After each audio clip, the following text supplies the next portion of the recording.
ઓમ નમઃ શિવાય. આપ સર્વે ધ્યાનીઓનું અને ઝૂમ અને યુટ્યુબમાં જોડાયેલા સર્વે ધ્યાનીઓનું સ્વાગત છે. આજના વિડીયોમાં આપણે શિવસૂત્રની વિજ્ઞાન ભૈરવ તંત્રની ધારણા લઈને આવ્યા છે 20મી.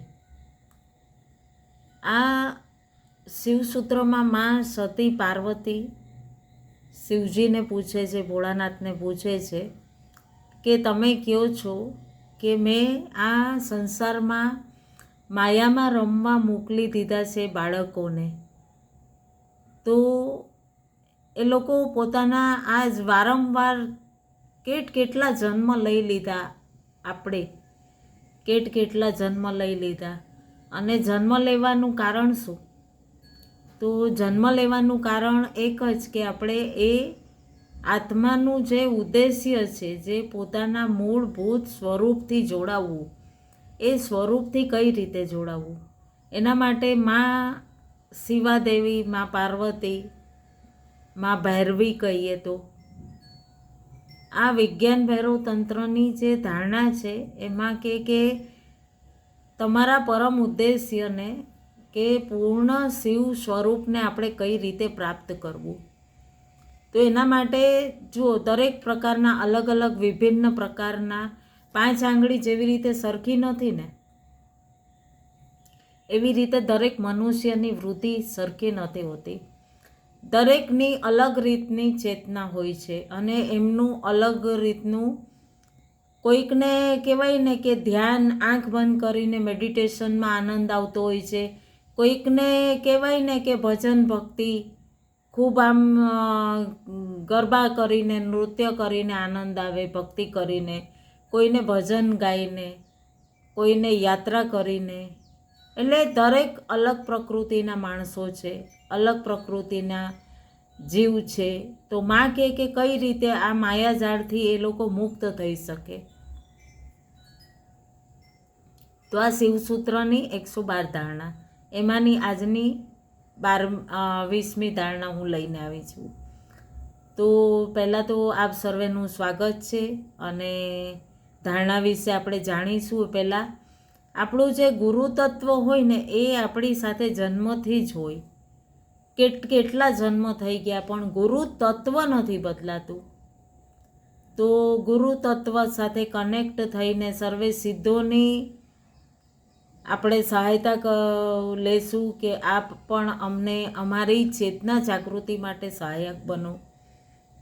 ભગવાન શ્રી ગણપતિજીનું ધ્યાન કરીશું, પ્રાર્થના કરીશું કે આજની જે આપણો આ વિડીયો છે એ પૂર્ણ સહાયક રૂપે, હે ભગવાન ગણપતિજી આપ મને સહાયક થાઓ અને મારી ચેતનાના વિકાસમાં આપ મદદરૂપ થાઓ. તો પ્રાર્થના કરીશું.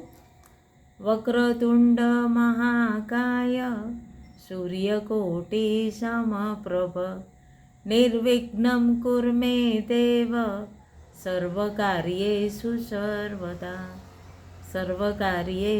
સર્વદા.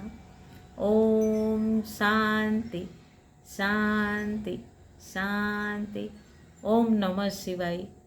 આપ સૌમાં વસતા શિવ શિવા અને ગુરુ તત્વને મારા કોટી કોટી વંદન. સ્વાગત છે આપ સૌ ધ્યાનીઓનું. અને પહેલાં તો એક જ વાત કહીશ કે આપ ચેનલમાં અગર નવા છો તો સબસ્ક્રાઈબ કરજો, એક લાઈક કરજો.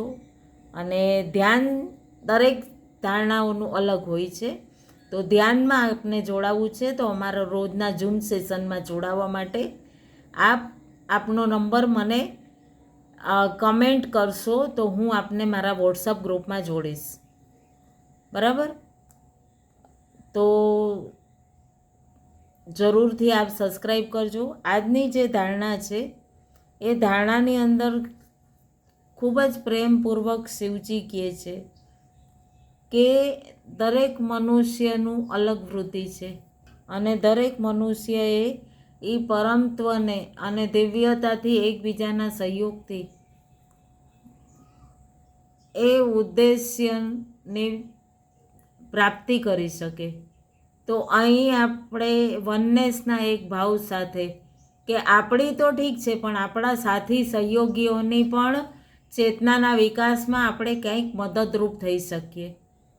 અને આપણી જેટલી પણ આ આંતરિક ચેતનાની જાગૃતિ દૈહિક ગુણોથી, બહારની વાતોથી, દૈહિક ગુણોથી, બહારના સંસ્કારોથી જોડાઈએ છીએ, તો દૈહિક સ્વરૂપમાં આવીએ છીએ કે કોણે શું કહી દીધું,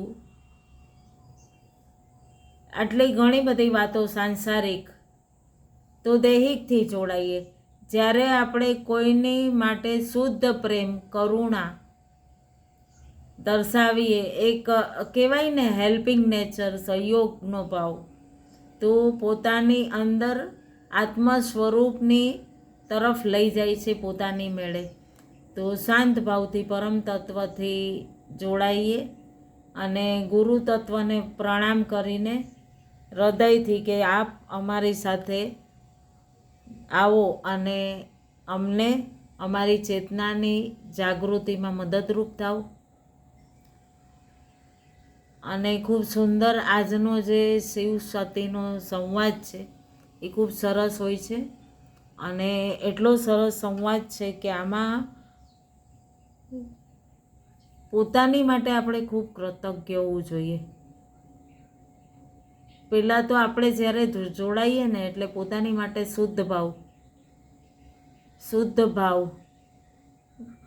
જન્મો જન્મમાં આપણે ક્યારેક કોઈક ભૂલ કરી હોય, ક્યારેક ગિલ્ટી ફીલ થઈ હોય, તો આપણે ચેતનાવશ કર્મબંધનોમાં બંધાયેલા, તો આ જ એક માર્ગ છે જે આપણને એ બેહોશીમાંથી જગાવે અને જાગૃત કરે છે કે આપણે આ જીવન શા માટે ધારણ કર્યું છે, આપણું પરમ ઉદ્દેશ્ય શું છે, એ અનુભૂતિ આપણને કરાવે છે આ ધ્યાન. તો જ્યારે 20મી વિધિ આપણે જાણીશું ને, તો ખૂબ જ સુંદર વિધિ છે. આમાં કીધું છે કે લયબદ્ધ ઝૂમવાના કારણ, તમે લયબદ્ધ ઝૂમવાના કારણ એની અંદર જે તરંગની એક લય પેદા થઈ, એની અંદર કેન્દ્રિત થઈને એમાં ઉતરી જાઓ. લયબદ્ધ ઢંગથી જોડાઓ. આ વસ્તુને અગર આપણે જોઈએ ને તો જીવનમાં કઈ રીતે લેવું, અને આ બધી આંતરિક ક્રિયાઓ જે આપણે પોતાના ઊંડાણમાં ઉતરવા માટે કરીએ છીએ, એનો મેઇન ઉદ્દેશ, મુખ્ય કારણ શું, કે ગમે એ રીતે આપણે પોતાની આંતરિક ચેતનાનો વિકાસ કરીએ અને આંતરિક ચેતનાથી જોડાઈએ. માં કહે છે કે જ્યારે તમે કહો છો, શિવને કહે છે તો કે સંસારમાં માયા છે અને આ સંસારમાં માયાથી રચેલી સંસારમાં જન્મ લેવો છે, અને માયામાં જો આ સંસારમાં જન્મ જ નહીં લે તો આ નાટકના પ્લે, આ સ્ટેજ પર ત્યાં કેવી રીતે પોતાની ચેતનાનો વિકાસ કરી શકશે બાળકો મારા? માયા શું છે? શેને કહે છે માયા? તો બહુ સરસ ઉદાહરણ છે માયા માટે પણ, કે વૈજ્ઞાનિક લોકોએ પણ એને પ્રૂવ કરેલું છે કે કોઈ વ્યક્તિને એક કક્ષમાં, એક ઓરડામાં લેટાવી દો, સુવડાવી દો, અને એની આંખ ઉપર એક પટ્ટો બાંધી દો, અને એક પ્રોજેક્ટર લઈ લ્યો, અને એ પ્રોજેક્ટર ઉપર શું કરવાનું છે કે જે વ્યક્તિને સુવડાવ્યો છે ખંડમાં, એવા જ વ્યક્તિ જેવું સ્વરૂપનું પ્રોજેક્ટર પર એવું એક ફિલ્મ, એવું પૂતળું એની આંખોની સામે મૂકો, એની આંખોની સામે મૂકી દો, અને ધ્યાનથી એ વ્યક્તિ એ પ્રોજેક્ટરમાં એ પોતાના એ નાના સ્વરૂપને જોવે છે. અગર એ ફિલ્મમાં જે પોતાના જેવું સ્વરૂપ એને દેખાય છે, એના પગને સ્પર્શ કરો, એના કપડાને સ્પર્શ કરો, એના હાથને, એના માથાને, તો જે લેટેલો વ્યક્તિ છે એ ઓટોમેટિકલી અનુભવ કરે છે કે જે એ વ્યક્તિને સ્પર્શ કરવામાં આવે છે 100%. તો એને શું થાય છે કે એ વ્યક્તિ જે સૂતો છે ઓરડામાં, એને એક સળસળાહટ અનુભવ થાય. પણ એ તો આપણે શું છે, આપણે જે અંદર પિક્ચરમાં ફિલ્મમાં જોઈએ પ્રોજેક્ટર પર, આપણે તો એક બાજુ લેટેલા છીએ, પણ આ માયા જ છે. જે માયા શું છે, જે નથી છતાં પણ એનો સળવળાટ અનુભવ થાય, એને માયા કહે છે. તો આ રીતે એ માયા થઈ, જે સંસારની અંદર છે નહીં, પણ આપણા વસ્ત્રને કોઈ સ્પર્શ કરે તો એમ લાગે કે આપણને કોઈક કરે છે. આપણે એટલા સંલગ્નિત, એટલા અટેચ થઈ ગયા છે એ વસ્તુથી કે આપણા જીવનની અંદર એટલો બધો આપણે તણાવ, એટલો બધો ભય, એ બધી અનુભૂતિઓથી આપણે ભરી દીધું છે. આ માયા એ જ માધ્યમથી દેહમાં આપણે ઘણા બધા અનુભવ લેવા છે, પરંતુ આપણે અનુભવ લેવા માટે એ માયાની અંદર સંલગ્નિત થયા છીએ. માયાની અંદર સંલગ્ન થયા એટલે શું થાય છે કે આપણે અગર સંલગ્નિત નહીં થઈએ તો શરૂઆતથી જો જેને જ્ઞાન હશે એને દુઃખ અનુભવ જ નહીં થાય. આ કહેવાય ને કે આપણે દુનિયામાં આવ્યા એ ખોટું નથી, અનુભવ જ નહીં કરીએ તો જ આપણને ખરા ખોટાનું જ્ઞાન થશે ને, અને તો જ આપણને સમજ આવશે કે ફલાણાએ મારી સાથે ગલત કર્યું. તો આપણે આપણી ચેતનાનો વિકાસ કરી શકશું. અને આ જ આપણી અંદરની ચેતનાની જાગૃતિ માટેનો પ્રયાસ હોવો જોઈએ કે આપણી સમક્ષ એવું કંઈ પ્રમાણ આવે તો આપણે પોતાની ચેતનાને જાગૃત કરી લેવી.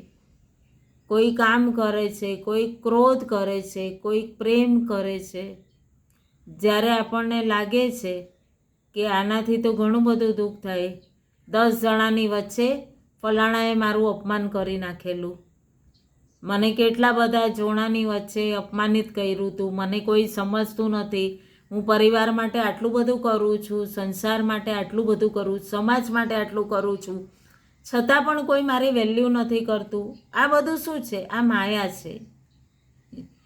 અને માયા આપણે દેહમાં આવીને નાટક અનુભવ કરીએ છીએ કે અગર આપણે જો સમજીએ કે સામેવાળો વ્યક્તિ મને અનુભવ થાય એના માટે જાણતા અજાણતા જે પણ ચેતનામાં મેં એને ક્યારેક આ પ્રભાવ આપેલો અને એને કેટલો દુઃખ થયેલું, ત્યારે આજે મને એ અનુભવ આપે છે અને ફરી એ સ્થિતિ આપણા જીવનમાં આવી તો ફરી આપણે એને જજ બ્લેમ કરીએ છીએ. તો ગુરુ તત્વમાં આ જ પ્રભાવ પડે છે આપણને કે આપણી અંદરની આ જાગૃતિ છે.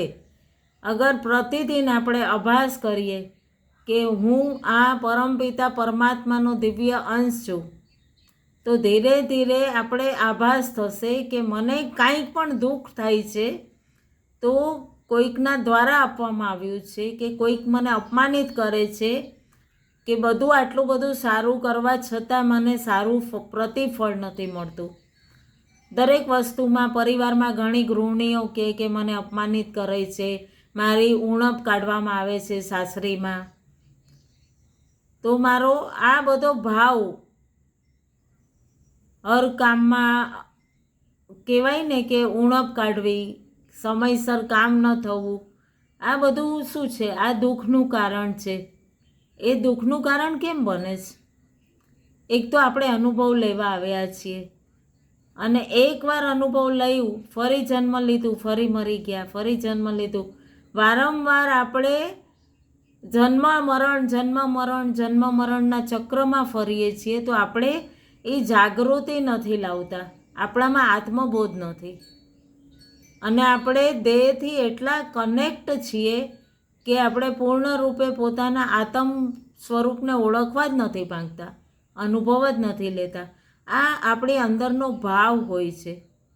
એટલે આ રીતે અગર જો કઈ રીતે આ વિધિ આપણી અંદર કામ કરે છે, તો આપણે પોતાની અંદર કંઈ પણ જે અનુભવ લઈએ છીએ, પોતાના મનમાં તણાવ છે, જે આપણા જીવનને આપણે મનથી દુઃખ અનુભવ કરાવે છે, તો એનાથી આપણે એનો મતલબ એ જ છે કે આપણે અનુભવ કરી શકીએ કે આ બધી વિધિઓ દ્વારા અંદર ઉતરીને કે આ બધું મારા અનુભવ માટે છે.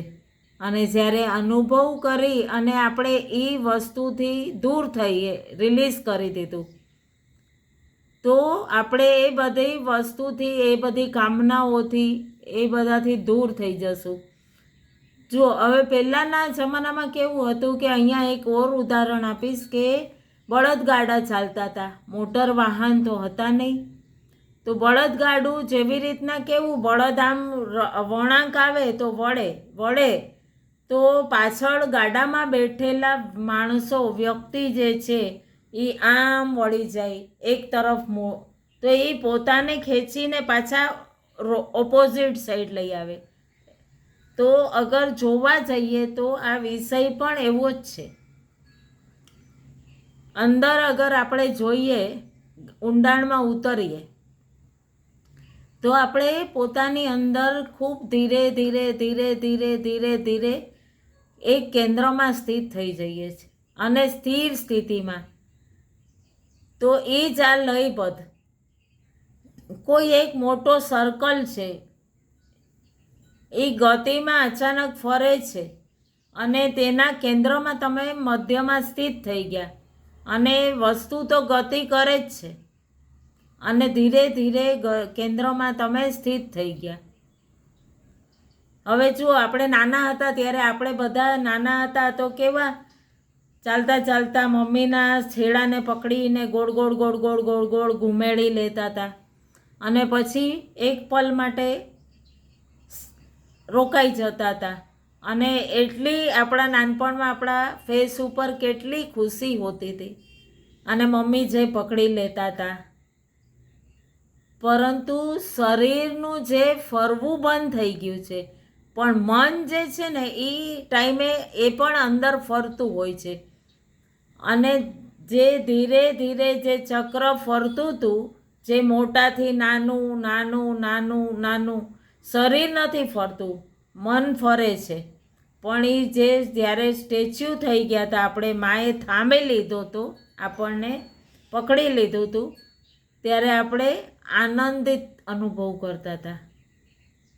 અને અત્યારે આપણે મોટા થઈ ગયા એટલે આપણામાં અહેમ સ્વરૂપ બહુ છે. આપણે આત્મબોધ માટે આપણી અંદર હુંનો ગર્વ વધુ છે કે મેં આ કર્યું છે, મારો આ પરિવાર, મારો આ સંસાર, મારો બાળકો, મારી લાવેલી વસ્તુ, બધામાં હું વધુ કર્યું છે. તો જ્યારે આપણે બાળક સ્વરૂપ હતા ત્યારે પૂર્ણ રૂપે આત્મબોધથી હતા, સમર્પિત. કારણ કે આપણને તારું મારું આ તે એવું હતું જ નહીં, શુદ્ધ ભાવના હતી. અને એટલા માટે આજની જે આ ગુરુ જ સહાયક છે, એ જ આપણને લઈ જઈ શકે આવા દરેક ધ્યાનની ધારણામાં અનુભૂતિ કરાવવા માટે. ખૂબ સુંદર ક્રિયા હોય છે.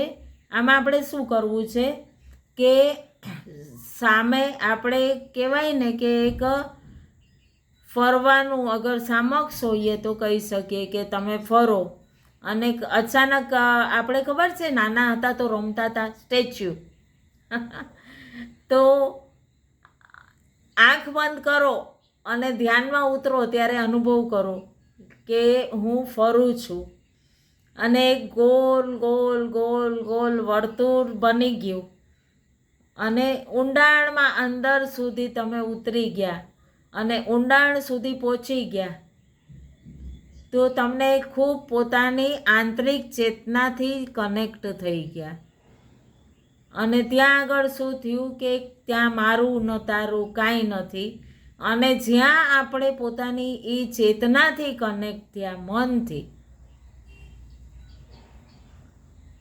મનથી કનેક્ટ થઈ ગયા, તો ઇન્ટરનલ પૂરી બ્રહ્માંડની ઉર્જા તમારી અંદર ને તમારી ઉર્જા પૂરા બ્રહ્માંડમાં બેઠા છીએ, પણ આપણે ધ્યાનમાં અંદર ગયા છીએ અને ગોળ ગોળ ગોળ ગોળ ગોળ ગોળ ફરીએ છીએ. અને હકીકત ધ્યાન સત્રમાં આપ જો જોડાવા માંગતા હો ને તો જરૂર જોડાવો.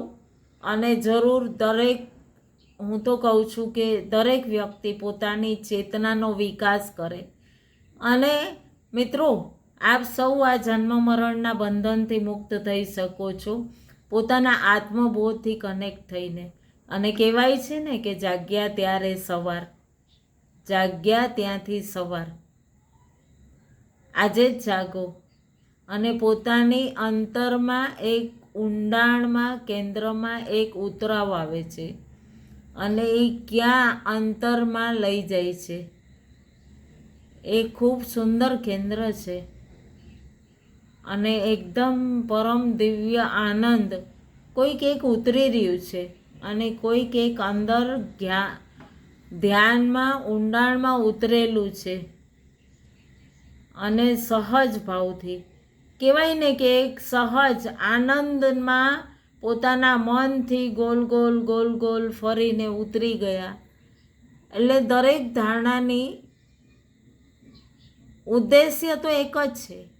માં શિવાદેવી એક જ કે મારા બાળકો ગમે તેમ પણ એ વારંવાર આ જન્મ મૃત્યુના ચક્કરમાંથી બંધ થઈ જાય અને પૂર્ણ પરમત્વને પ્રાપ્ત કરી શકે.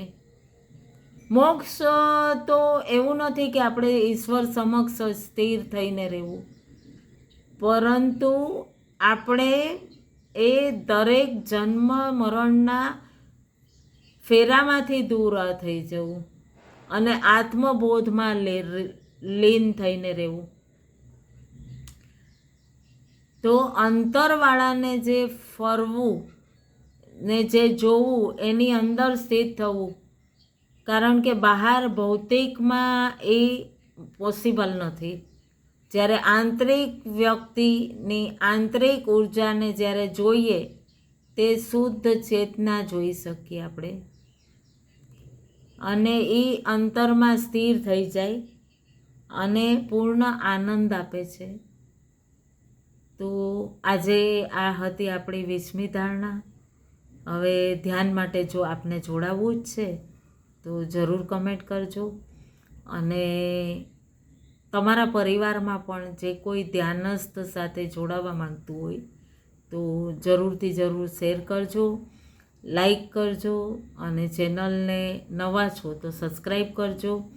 ઓમ નમઃ શિવાય. આપ સૌમાં વસતા શિવ શિવા અને ગુરુ તત્વને મારા વંદન અને સર્વનું મંગલ થાય એ સાથે જય હિન્દ, જય ભારત.